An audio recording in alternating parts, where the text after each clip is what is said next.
مسلمانوں میں بھی کئی فرقے ہیں نا، کوئی نعوذ باللہ مرزا غلام قادیانی کو نبی ماننے والا، کوئی اٹھتا بیٹھتا ہے تو یا علی یا حسین کہنے والا، کوئی گھر پہ جھنڈا یا غوث کہنے والا، اس طرح کئی قسم کے فرقے پائے جاتے ہیں۔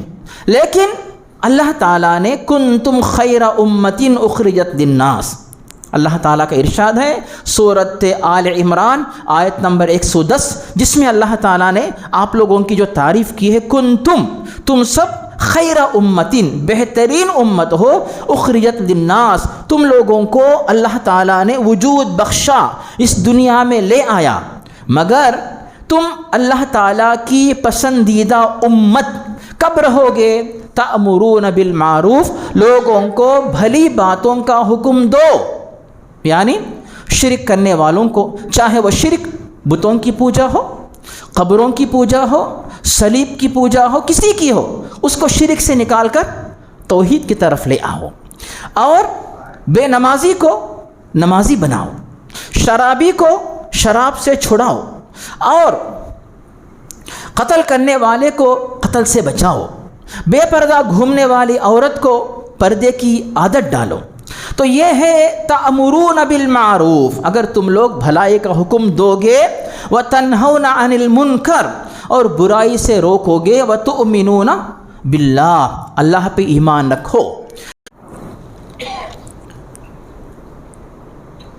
الحمد للہ رب العالمین، ان الحمد للہ نحمده ونستعینه ونستغفره ونؤمن به ونتوکل علیہ، ونعوذ باللہ من شرور انفسنا ومن سیئات اعمالنا، من يهده اللہ فلا مضل له ومن يضلله فلا هادی له، واشهد ان لا الہ الا اللہ وحده لا شریک له، واشهد ان محمدا صلی اللہ علیہ وسلم عبده ورسوله ارسله بالحق بشیرا ونذیرا، اللهم صل وسلم وبارك على عبدك ورسولك نبينا محمد وعلى آله وأصحابه أجمعين، أما بعد فإن خير الحديث كتاب الله، وخير الهدي هدي محمد صلى الله عليه وسلم، وشر الأمور محدثاتها، وكل محدثة بدعة، وكل بدعة ضلالة، وكل ضلالة في النار، ثم أما بعد فأعوذ بالله من الشيطان الرجيم، بسم الله الرحمن الرحيم، یا ایہا الذین آمنوا اتقوا اللہ حق تقاتہ ولا تموتن الا وانتم مسلمون۔ محترم اور معزز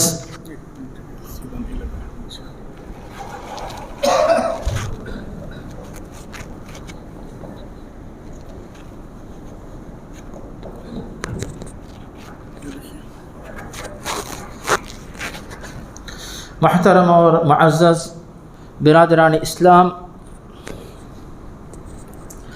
معزز بھائیوں اور بہنوں، اللہ تعالیٰ کا فضل و کرم ہے کہ اللہ رب العالمین کے دربار سے اجر اور ثواب اور نیکیاں حاصل کرنے کے لیے میں اور آپ سب حضرات اور ہماری معزز اور محترم بہنیں، بچے بچیاں اس مسجد میں سب ماشاءاللہ حاضر ہوئے ہیں۔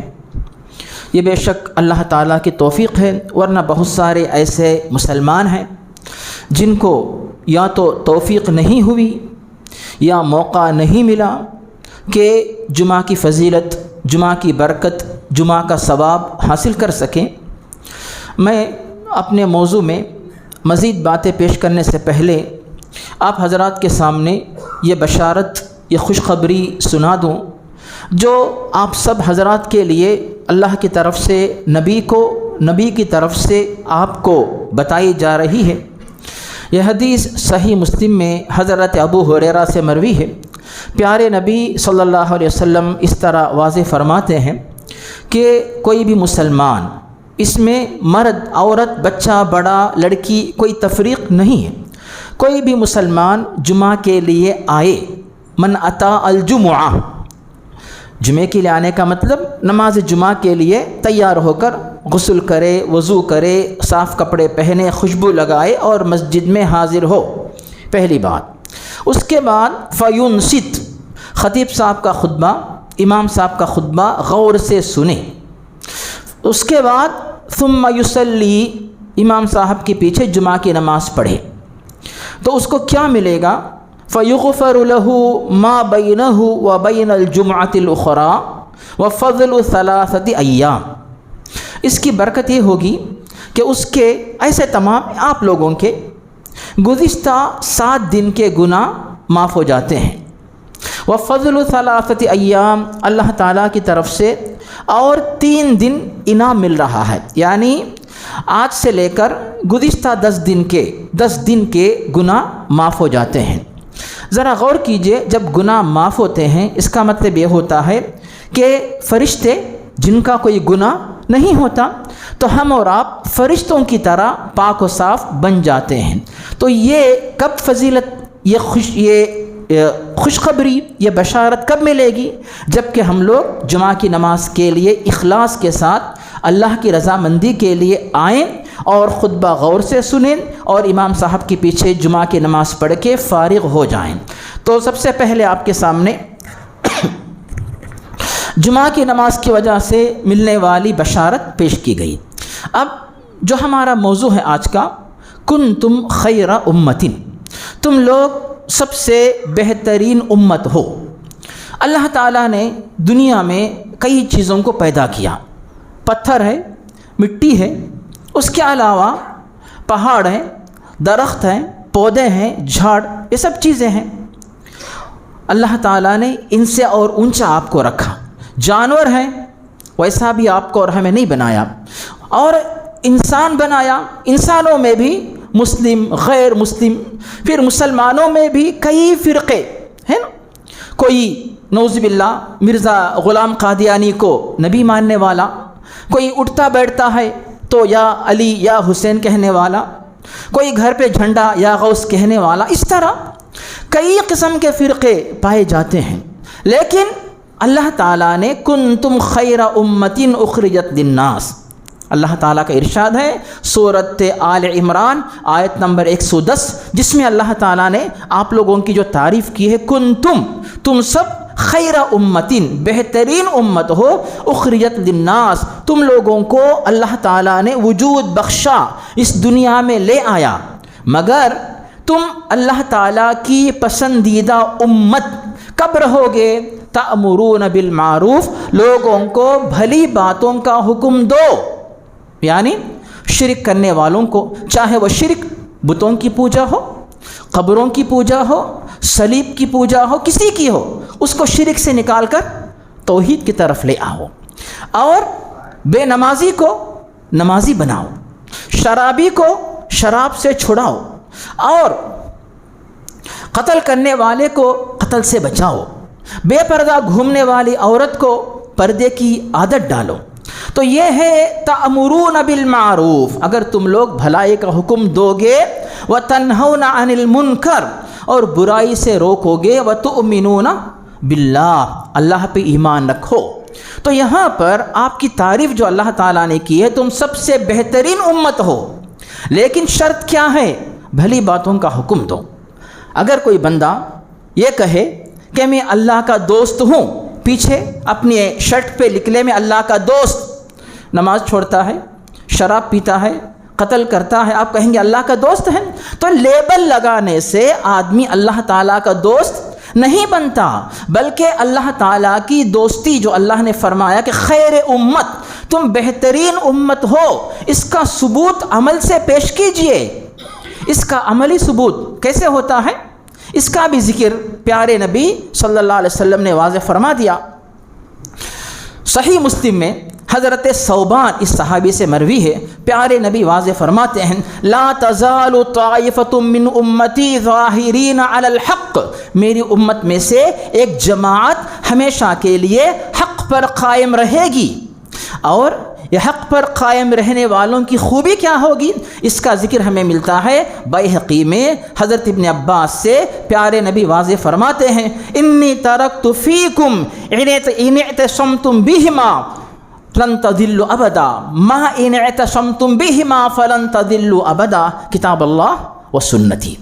یہاں پر آپ لوگوں کی خوبی، آپ لوگوں کی تعریف بتائی گئی کہ پیارے نبی واضح فرماتے ہیں کہ میں تمہارے درمیان دو چیزیں چھوڑ کے جاتا ہوں، جب تک تم لوگ ان دونوں چیزوں کو پکڑ کے رہو گے کبھی بھی گمراہی تم لوگوں کے قریب نہیں آئے گی۔ وہ دو چیزیں کون سی ہیں؟ ایک تو اللہ تعالیٰ کی کتاب اور یعنی قرآن مجید کی تعلیمات، اور دوسرے نمبر پر پیارے نبی محمد مصطفیٰ صلی اللہ علیہ وسلم کی سنت، آپ کا طریقہ اور آپ کی شریعت۔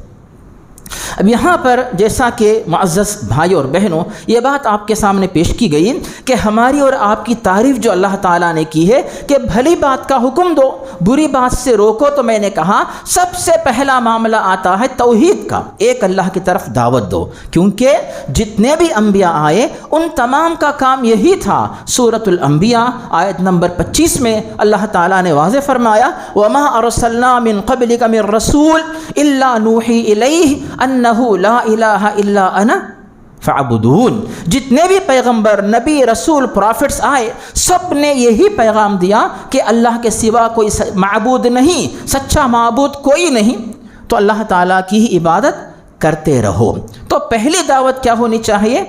اللہ کی عبادت و توحید۔ اب اس کے بعد دوسری دعوت کیا ہے؟ اس کا بھی ذکر ہمیں ملتا ہے، یا ایھا الذین آمنوا اطیعوا اللہ واطیعوا الرسول وأولی الامر منکم، اور سورہ محمد میں آیت نمبر 33 میں ہے یا ایھا الذین آمنوا اطیعوا اللہ واطیعوا الرسول ولا تبطلوا اعمالکم، کہ اے ایمان والو تم لوگ اللہ کی فرما برداری کرو، نبی کی فرما برداری کرو، اگر نہیں کرو گے تو کیا ہوگا؟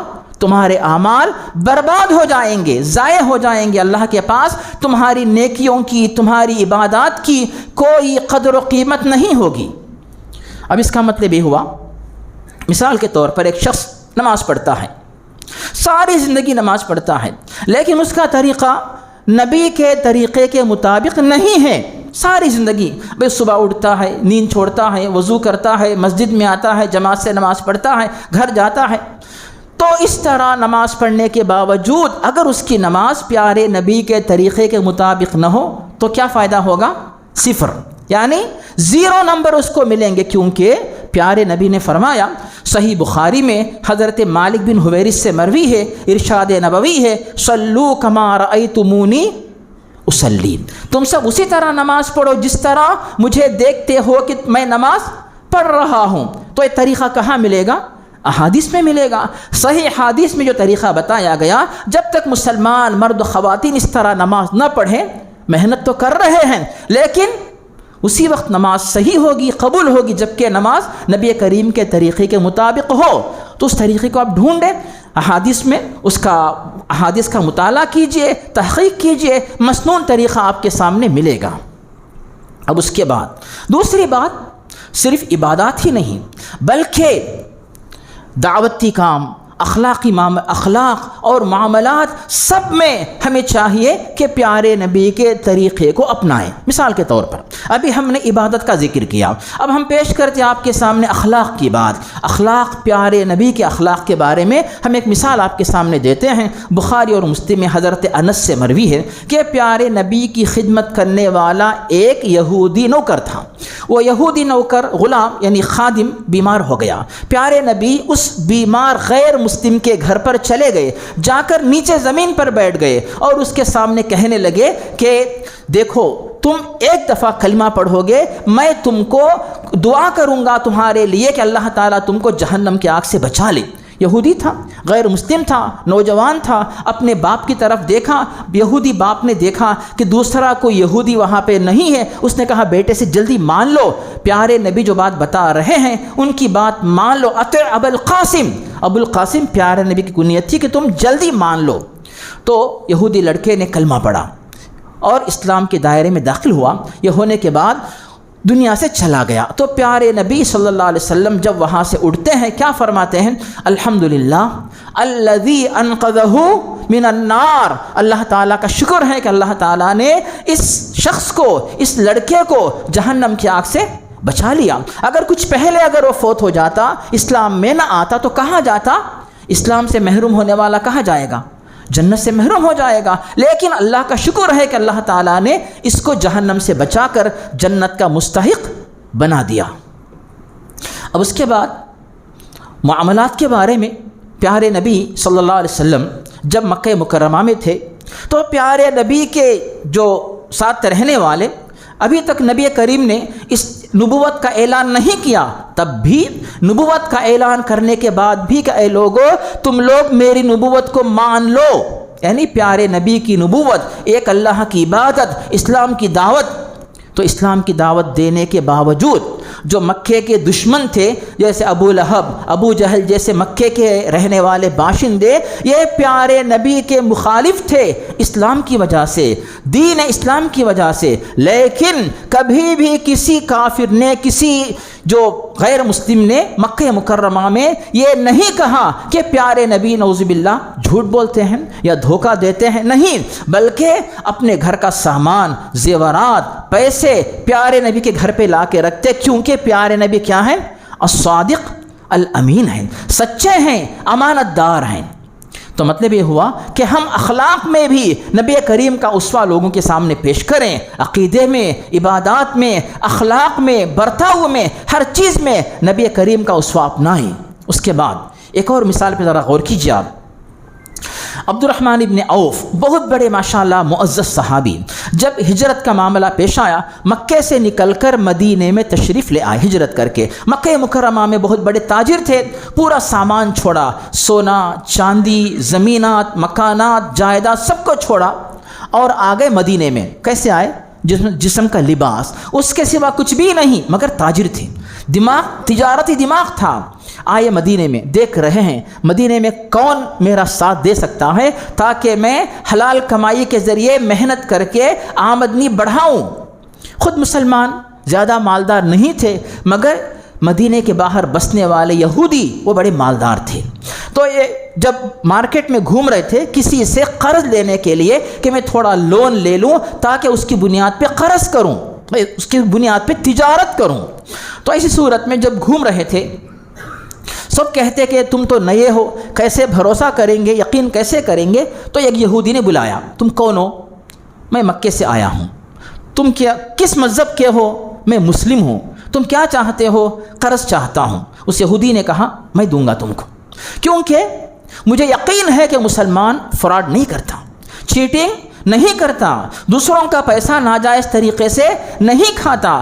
آؤ میں تم کو پیسہ دیتا ہوں، چلو تم مارکیٹ میں، پیسہ میرا ہوگا، محنت تمہاری ہوگی، اور جو منافع آئے گا آپس میں تقسیم کر لیں گے۔ یہ کہہ کر کہ یہودی نے عبد الرحمن ابن عوف کے مسلمان ہونے کی وجہ سے ان پہ بھروسہ کیا، پیسہ دیا۔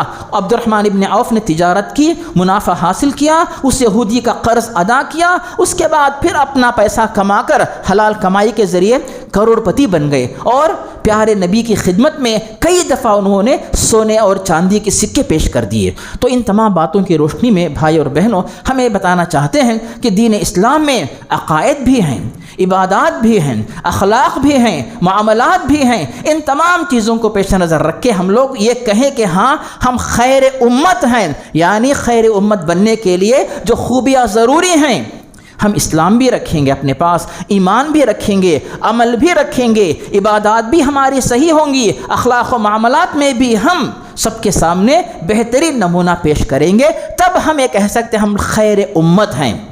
اور خیر امت بننے کے لیے ہمارے اور آپ کے اندر ہمدردی کا جذبہ ہو۔ اس کا مطلب یہ ہوتا ہے کہ دنیا میں کئی غیر مسلم ہیں اور خود اپنے آپ کو مسلمان کہنے والوں میں کئی غلطیاں پائی جاتی ہیں، تو آپ ان کے بارے میں کیا جذبہ رکھیں گے؟ ان کے بارے میں ہم اور آپ ہمدردی کا جذبہ رکھیں۔ وہ اس لیے کیونکہ وہ شیطان کا شکار بن چکے ہیں۔ شیطان نے کسی کو یہودی بنایا، کسی کو عیسائی بنایا، کسی کو مشرک بنایا، کسی کو گمراہ بنایا، کسی کو گنہگار بنایا۔ تو ہم اور آپ ایسے لوگوں کے بارے میں دشمنی کا جذبہ رکھنے کے بجائے ہمدردی کا جذبہ رکھیں۔ اس کا مطلب یہ ہوتا ہے، مثال کے طور پر آپ اگر کسی سڑک پہ گزر رہے ہوں، گھر کے کنارے کوئی مکان ہے، مکان جل رہا ہے، مکان میں کوئی آدمی جل رہا ہے، آپ کیا کریں گے؟ فوری فون کریں گے فائر بریگیڈ والوں کو، آؤ جلدی لوگوں کی جان بچانی ہے کیونکہ لوگ جل رہے ہیں۔ تو آپ فوری آگ بجھائیں گے، اس کو اندر سے نکال کے باہر لائیں گے، اس کی جان بچانے کی کوشش کریں گے۔ تو آج بھی جتنے لوگ اسلام میں نہیں، یا مسلمان تو ہیں مگر گمراہیاں ہیں، ان کے پاس بدعات ہیں، ان کے پاس جو ہے خلاف ورزیاں پائی جاتی ہیں، ان کے بارے میں ہمارا اور آپ کا رویہ کیا ہونا چاہیے؟ ہمدردی کا ہو، دشمنی کا نہ ہو کہ ان سے دشمنی اتاریں گے، جتنی باتیں کیا چاہے بولیں گے اپنی زبان سے، نہیں، بلکہ ان کو ٹھیک کر کے سیدھے راستے پہ لے آئیں۔ اسی لیے تو اللہ تعالیٰ نے آپ کی تعریف کی ہے۔ جب ہم کہتے ہیں ہم سیدھے راستے پہ چلتے ہیں، لوگوں کو سیدھے راستے پہ لاتے ہیں، تو پھر پیارے نبی کا وہ نمونہ بھی تو غور کیجئے۔ جب پیارے نبی طائف کے غیر مسلموں کو مسلمان بنانے کے لیے گئے، پھر طائف والوں نے پتھروں کی بارش برسائی، بے ہوش ہو کے گر پڑے، وہاں سے جو ہے ان کے خادم، پیارے نبی کے خادم زید بن حارثہ کندھوں پہ اٹھا کے جو ایک انگور کے باغ میں لے جا کر سلاتے ہیں، چہرے پہ پانی ڈالتے ہیں، تب پیارے نبی ہوش میں آتے ہیں اور فرشتے آ کر کہتے ہیں یا رسول اللہ اگر آپ چاہیں تو ہم ان تمام جو آپ کے دشمن تھے ان کو پیس کر کچل کے ختم کر دیں گے۔ تو نبی کریم نے کیا کہا؟ اللہم اہد قومی فانہم لا یعلمون، یا اللہ ان کو ہدایت دے کیونکہ ان کو نہیں معلوم ہے کہ میں تیرا نبی ہوں، ورنہ یہ لوگ میرے بارے میں ایسی دشمنی نہیں کرتے۔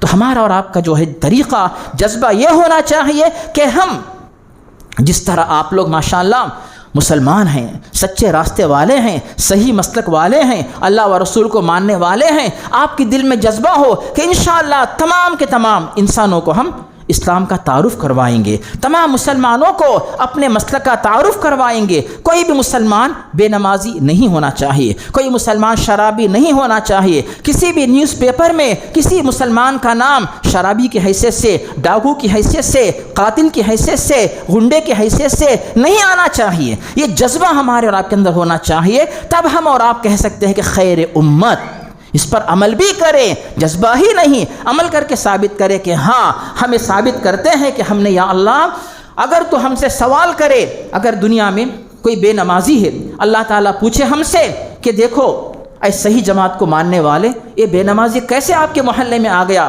ہم کہیں گے یا اللہ، کیا یہ کہیں گے ہم نے اس کو نہیں بلایا؟ یہ تو غلطی، خیر امت کیسے ہم لوگ نہیں، بلکہ اس پہ کوشش کریں، اگر وہ نہیں مانتا ہے تب کہیں گے یا اللہ ہم نے اس کو بلایا، منایا، سمجھایا، اس نے مانا نہیں۔ تو اس طرح اللہ تعالیٰ کے دربار میں ہم یہ سوچے کہ ہر بے نمازی کے بارے میں اللہ ہم سے پوچھے گا، ہر شرک کرنے والے کے بارے میں ہم سے آپ سے پوچھے گا، ہر آوارہ بندے کے بارے میں اللہ تعالیٰ ہم سے آپ سے پوچھے گا تم نے کیا کیا، تم کو اللہ تعالیٰ نے خیر امت بنایا، بہترین جماعت تم کو بنایا، قرآن و حدیث کو ماننے والے جماعت تم کو بنایا، تم لوگ دنیا میں ہونے کے باوجود یہ برائی کیوں عام ہے؟ تو ہم سے اور آپ سے سوال ہوگا، تو خود عمل کریں، لوگوں کو سیدھے راستے پہ لے آنے کا جذبہ اپنے اندر لائیں، اور اس کے بعد اس جذبے کے ساتھ ساتھ عمل بھی کریں کہ لوگوں کو سیدھے راستے پہ لے آئیں۔ یہ تمام جو بعض اخلاقی بیماریاں میں نے پیش کی، ان کے ساتھ ساتھ ایک اور جو اخلاقی بیماری جو نظر آتی ہے خاص طور پر شادیوں کے سلسلے میں، آپ کو پتہ ہے کہ جو ماحول بنا ہوا ہے کہ دلہا جو ہے، دلہا بننے کے لیے دلہن سے جو مال کا، پیسے کا، زمین کا، جائیداد کا مطالبہ جو کرتا ہے، کیا یہ اسلام میں ہے؟ ذرا غور کیجیے آپ، یہ تو سراسر دین اسلام کی دشمنی ہے، کیونکہ دین اسلام یہ کہتا ہے الرجال قوامون علی النساء، تم مرد ہو، مرد کا کام ہے عورت پہ خرچ کرنا، عورت سے مطالبہ کرنا نہیں، دلہن سے لینا نہیں، دلہن کے ماں باپ سے لینا نہیں، بلکہ تم اپنی دلہن کو آتوا النساء صدقاتہن نحلا، اللہ تعالیٰ نے حکم دیا کہ اپنی بیویوں کو مہر فرض کے طور پہ خوشی سے ادا کرو۔ ایسا نہیں کہ بیوی سے کچھ پیسہ لے لیا، 1,00,000 روپے، اس میں سے 50 روپے مہر کے طور پہ دے دیا، یہ نہیں ہوتا مسلمان کا طریقہ، یہ بے غیرت لوگ کرتے ہیں۔ بے غیرت سمجھتے ہیں نا، جن کے اندر عزت نہیں ہوتی، جن کے اندر شرم و حیا نہیں ہوتی، ایسے لوگوں کا طریقہ ہوتا ہے۔ اسلام یہ طریقہ نہیں سکھاتا ہے، اسلام تو کہتا ہے کہ تم دو اور دلہن کو اپنے گھر پہ لے آؤ۔ آپ کو پتہ ہے حضرت علی رضی اللہ عنہ کے نکاح کے بارے میں، جب نکاح ہوا، رخصتی نہیں ہوئی، دلہن دولہے کے پاس نہیں آئی، تو حضرت علی نے کہا یا رسول اللہ رخصتی کب ہوگی؟ پیارے نبی نے کہا کہ مہر کہاں ہے؟ انہوں نے کہا کہ مہر میں کیا دوں؟ پیارے نبی نے کہا کہ جو ہے وہ لے آؤ۔ انہوں نے کہا کہ میرے پاس ایک جنگی زرہ ہے، یعنی لوہے سے بنا ہوا ایک لباس، وہی میرے پاس ہے۔ تو پیارے نبی نے حضرت علی سے کہا جاؤ اس کو بیچو، جو قیمت آتی ہے اس کو مہر کے طور پہ دے دو۔ جب ولیمے کی باری آئی، ولیمہ کون کرے گا؟ کیا دلہن کے پیسوں سے؟ یا سسرے کے پیسوں سسر کے پیسوں سے خسر کے پیسوں سے کس کے پیسوں سے ولیمہ ہوگا؟ غیرت مند محنت کر کے پیسہ کما کے ولیمہ کرتا ہے، دلہن کے پیسوں پہ ولیمہ کرنے والا یہ غیرت مند مرد نہیں ہوتا۔ تو حضرت علی نے کیا کہا؟ بخاری کی حدیث ہے کہ ان کے پاس اونٹنی تھی، وہ کہتے ہیں کہ اونٹنی اور اس اونٹنی کو مدینے سے باہر لے جا کر رسی، اونٹنی اور دراتی، ان تینوں چیزوں کو لے جا کر مدینے کے باہر گھاس کاٹوں، اس کے بعد اس کو بیچوں، پھر اس پیسے سے ولیمہ کروں۔ تو یہ ہوتا ہے مسلمانوں کے اخلاق کا طریقہ، یہ نمونہ ہمارے اندر لے آئیں اور معاشرے کی اصلاح کریں۔ ان تمام باتوں کے بعد ہمارے بھائی اور بہنوں ایک اور بات کی طرف اشارہ کر دوں، چونکہ ہم نے کہا خیر امت ہم لوگ ہیں اور رہنا چاہیے، اس کا ثبوت ہم پیش کرنا چاہیے، تو اس کے بارے میں ہم خیر امت صرف مرد حضرات نہیں، خواتین بھی خیر امت میں شامل ہیں، برابر ہمارے اور آپ کے معاشرے میں خواتین کا حصہ ہے۔ کیسے؟ جب کل ہی ہم اپنے ایک چھوٹے بچے سے سن رہے تھے کہ جب اپنے رشتہ داروں کو وہ روانہ کرتے ہیں کہ دعا کر کے جاؤ، دعا پڑھ کے جاؤ، یعنی سواری پر بیٹھتے ہیں دعا کرو، راستے میں دعا کرو، یعنی ماں اپنے بچوں کو کہتی ہے کہ بیٹے دعا پڑھتے رہو، دعا کرتے رہو۔ تو یہ جو طریقہ ہوتا ہے، ماں اپنے بچوں کی تربیت کرتی ہے، اور سیدھے ہاتھ سے کھاؤ پیو، کھانے پینے سے پہلے دعا پڑھو، اللہ کا نام لیتے رہو۔ تو یہ جو مائیں ہوتی ہیں اپنی اولاد کی صحیح تربیت کر کے اس امت کو خیر امت بنا سکتی ہیں۔ ماں پردہ کرے گی، بیٹی پردہ کرے گی، ماں نماز پڑھے گی، چھوٹے بچے ماں کے ساتھ نماز پڑھیں گے، ماں قرآن پڑھے گی اور بیٹا بیٹی قرآن پڑھیں گے، تو ہماری مائیں اور بہنیں خیر امت ہونے کا ثبوت پیش کریں۔ اپنے آپ کا جو ہے کمپیریزن جو غیر مسلم عورتیں ہیں یا پھر بے پردہ عورتیں ہیں، بے دین عورتیں ہیں، بے نمازی عورتیں ہیں، ان کی طرح نہ بنائیں، بلکہ ان کو اپنے طرف لے آئیں، اپنے جیسی بنائیں۔ یہاں پر میرے سامنے چھوٹی سی مثال یاد آ رہی ہے، شاید اس مناسبت سے وہ یعنی شاید یہاں پہ وہ لاگو ہوتی یا نہیں۔ کئی سال پہلے ایک عیسائی عورت مسلمان ہوئی، تو اس سے پوچھا گیا کہ تم کیا کرتی ہو؟ اسلام لانے سے پہلے اس کا کہنا کیا تھا کہ رات میں سونے سے پہلے جب تک بائبل نہیں پڑھتی اس کو نیند نہیں آتی، اس کے بعد دن میں دوپہر کو 2 بجے سے لے کر 4 بجے تک اپنی زبان، چونکہ آندھرا کی زبان تیلگو ہے، تیلگو زبان میں مختلف گھروں میں جا کر بائبل پڑھتی ہیں، پڑھاتی ہیں۔ اس طرح اس کی محنت سے کئی ہزار گھرانے جو بت پرستی کا طریقہ چھوڑ کر صلیب کی پوجا کے مذہب میں داخل ہو گئے۔ اب ذرا بتائیں ہماری مائیں اور بہنوں میں یہ جذبہ کس حد تک ہے کہ اللہ تعالیٰ نے ہمارے اور آپ کے اوپر خیر امت ہونے کا جو لیبل لگایا ہے، خیر امت ہونے کی خوبی پیش کی ہے، خیر امت ہونے کی ذمہ داری عائد کی ہے، کس حد تک ہمارے مردوں میں، ہماری ماؤں میں، ہماری بہنوں میں یہ جذبہ پایا جاتا ہے، ہمارے جو مرد حضرات اس معاشرے میں ہیں کس حد تک اس جذبے کے ساتھ جو ہے وہ سوچتے ہیں کہ میرے اوپر کیا ذمہ داری عائد ہوتی ہے۔ تو میں کہنا چاہتا ہوں کہ مردوں کی طرح خواتین کے اوپر بھی برابر ذمہ داری عائد ہوتی ہے۔ پھر اس کے بعد ایک اور بات یہاں پہ آخر میں یہ بھی آپ کے سامنے پیش کر دوں کہ بے شک ہم اور آپ اس بارے میں سوچتے ہیں کہ ہم خیر امت ہیں، تو خیر امت بننے کے ساتھ ساتھ ہم یعنی خیر امت کی خوبیوں میں اس بات کو بھی شامل کریں کہ ہم خوددار بنیں۔ ایک تو دینداری، دوسرے نمبر پر دینداری کا حصہ ہے خودداری۔ اس کا مطلب میں سمجھاتا ہوں، وہ یہ ہے کہ جو بچوں کے ماں باپ ہیں، باپ اور ماں ہم دونوں کے بارے میں کہتے ہیں، والد باہر نکلتے ہیں مارکیٹ میں، بازار میں، آٹو نگر میں تجارت کے لیے اور نوکری کے لیے، گھر پہ زیادہ تر رہنے والی کون؟ ماں ہوتی ہے نا۔ ماں اپنے بچوں کی تربیت کرتی ہے، صحیح تربیت۔ تو ہمیں کہنا چاہیں گے کہ اپنے بچوں کی دینی تربیت کریں۔ ہمارے اور آپ کے بچے قرآن کا ترجمہ سمجھیں، چاہے وہ تیلگو زبان، چاہے اردو زبان، چاہے انگریزی زبان، چاہے ہندی زبان، جو زبان آتی ہے قرآن کا ترجمہ معلوم ہونا چاہیے۔ اور اس کے بعد یعنی ایک تو ہوگی دینی تعلیم، دوسرے نمبر پر دنیاوی عصری تعلیم۔ بچوں کو آج کے دور میں جو عصری تعلیم ہے، ٹیکنالوجی ہے، اس میں بھی جو ہے چاہے انجینئر ہو، ڈاکٹر ہو، پروفیسر ہو، کچھ بھی ہو، اس کی بھی تعلیم آپ دلائیے تاکہ یہ بچے حلال کمائی حاصل کریں، محنت کی کمائی حاصل کریں، پیسہ کمائیں، کسی کے سامنے ہاتھ پھیلانے والے نہ بنیں۔ جب پیسہ کمائیں گے، عزت کی زندگی گزاریں گے، تو پھر مساجد کی مدد کریں گے، مدارس کی مدد کریں گے، غریب مسلمانوں کی مدد کریں گے، تو اس طرح جو ہے ہمارے گھروں جو آپ حضرات ہیں، مرد حضرات، ہماری جو مائیں بہنیں ہیں، خواتین، ان کی ذمہ داری ہے کہ بچوں کو اس طریقے سے دینی معلومات میں بھی اور دنیاوی عصری معلومات میں بھی ماہر بنائیں۔ میں جہاں پہ رہتا ہوں وہاں کی چھوٹی سی مثال دیتا ہوں۔ وہاں پہ ہم دیکھتے ہیں کئی لوگ کام کرنے والے کیرلا کے آتے ہیں، آپ کو پتہ ہے جن کو ہم ملباری کہتے ہیں، کیرلین، جو کیرلائٹس، تو کیرلا کے لوگ جو آتے ہیں، آپ کو پتہ ہے ان کا ٹائم ٹیبل کیسے ہوتا ہے؟ تو وہ لوگ جو ہے صبح جب تعلیم حاصل کرتے ہیں اسکول میں، تو صبح جو ہے فجر کی نماز سے لے کر 8-9 بجے تک فجر کی نماز کو جاتے ہیں، 9 بجے تک جو ہے ان کی تعلیم ہوتی ہے دینی تعلیم مسجد میں۔ اس کے بعد 9 سے لے کر 4-5 بجے تک جو ہے ان کی تعلیم جو کہ اسکول کالج کی ہوتی ہے۔ اس کے بعد پھر جو پروفیشنل جو آج کل کے جو نئے جو ٹیکنالوجی ہے، کمپیوٹر وغیرہ، وہ سیکھتے ہیں۔ اور جب وہ آتے ہیں وہاں پر، جہاں پہ میں رہتا ہوں، ایک آفس بائے کی طرح ٹیبل صاف کر کے مینیجر ڈائریکٹر کے پاس چائے دینے کا کام۔ لیکن جب یہ مینیجر ڈائریکٹر دیکھتا ہے کہ یہ تو چائے تو پلا رہا ہے، لیکن جب میں اس سے بات کرتا ہوں تو وہ تو جتنی صلاحیت ایک مینیجر میں ہوتی ہے اتنی صلاحیت اس کے اندر پائی جاتی ہے، کچھ ہی دنوں کے اندر اس مینیجر کا وہ سیکرٹری بن جاتا ہے۔ اسی لیے آپ دیکھیں گے کہ عرب ممالک کے اندر بڑے بڑے تاجر، لکھ پتی، کروڑ پتی کون ہیں؟ یہی نا کیرلا کے لوگ ہیں نا، کیونکہ محنت کرتے ہیں، ہر معاملے میں دین کی خدمت میں محنت کرتے ہیں، اور دنیوی معاملات میں، تجارت میں آگے ہیں، اور پڑھے لکھ کے زیادہ ہیں۔ آپ کو پتہ ہوگا نا، وہاں کے لوگ پڑھے لکھ کے زیادہ ہیں، ترقی کرتے ہیں، اسی لیے کئی میدانوں میں وہ آگے بڑھتے ہیں۔ تو میں کہنا چاہ رہا ہوں کہ ہماری اور آپ کی ذمہ داری ہے کہ خیر امت ہونے کا جذبہ اپنے اندر رکھیں، ہماری ذمہ داریاں جو ان کو ہم سمجھیں، اس کے مطابق عمل کریں، اور حالات کے بارے میں مت گھبرائیں۔ ماشاءاللہ اللہ کا فضل ہے کہ ہمارا جو ملک ہے بہت ہی بہترین ملک ہے، بہت ہی اچھا ملک ہے ماشاءاللہ، جو سکون آپ کو یہاں ملے گا، بلکہ ایسا سکون لے آئیں آپ، تو ایسا سکون شاید باہر نہ ملے۔ اسی لیے اپنے اس ملک کے سکون کی قدر کریں، اس سکون کو برقرار رکھنے کی کوشش کریں، اور ڈرنے کی بات نہیں ہے، بلکہ اسلام پہ، ایمان پہ قائم رہیں۔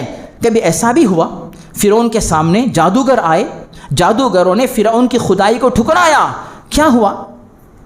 جادوگروں کو فرعون نے شہید کر دیا، فرعون بھی گیا جہنم میں۔ جو جادوگر تھے مسلمان ہو گئے، شہید ہو کر جنت کے حقدار بن گئے، لیکن دین اسلام آج بھی باقی ہے۔ ان جادوگروں کو تو فرعون نے شہید کیا، لیکن اسلام کا خاتمہ نہیں کر سکا، ایمان کا خاتمہ دنیا سے نہیں کر سکا۔ تو مطلب یہ ہوا کہ ایسی مثالیں ہمارے سامنے موجود ہیں، تو اسلام پہ، ایمان پہ، نیکی پہ قائم رہیں، یہ ہماری اور آپ کی ذمہ داری ہونی چاہیے۔ تو ان باتوں کے ساتھ اپنے خطبے کو مکمل کرتے ہوئے آخر میں اللہ تعالیٰ کے دربار میں دعا ہے کہ اللہ تعالیٰ ہماری اور آپ کی نیکیاں قبول فرمائے، ہمارے اور آپ کے گناہوں کو معاف فرمائے۔ اللہ رب العالمین دین اسلام کو اور امت اسلامیہ کو غلبہ عطا فرمائے، سربلندی عطا فرمائے، اور ہمارے آپ کے گھروں اور گھرانوں میں جو بھی مرحومین اللہ تعالیٰ ان کی مغفرت فرمائے، ہمارے اور آپ کے گھروں میں جو بھی بیمار اللہ تعالیٰ ان کو شفا عطا فرمائے، اور جو مسلمان مرد و خواتین پریشان اللہ تعالیٰ ان کو پریشانی دور فرمائے، آمین۔ اللہم ربنا تقبل منا انک انت السمیع العلیم۔ اقول قولی ھذا واستغفر اللہ العظیم لی ولکم ولسائر المسلمین من کل ذنب وخطیئہ فاستغفروہ انہ هو الغفور الرحیم۔